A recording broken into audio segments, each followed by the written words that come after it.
திருப்பரங்குன்ற சம்பவம் ஏன் விஜய் பேசலன்னு நான் அவர்கிட்ட கேட்கல. ஆனா பேசாமல் அவர் இருப்பது ஒரு வகையில் நல்லது. ஏன்னா திருப்பரங்குன்றம் சம்பவத்தை வைத்து குன்றம் எங்களுக்கு, குமரன் எங்களுக்கு என்று சொல்லுகிறவர்கள் ஒரு கலவர அரசியலுக்கு கைகால் முளைக்க முடியுமா என்று யோசிக்கிறார்கள். இதுல ஒரு தரப்புக்கு ஆதரவாகவோ ஒரு தரப்புக்கு எதிராகவோ கருத்து சொல்லாமல் இருப்பது விஜய் பொறுத்தவரையில் அவருக்கு நல்லது.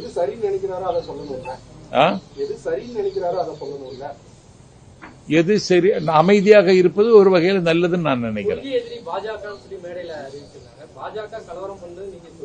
ஆமா,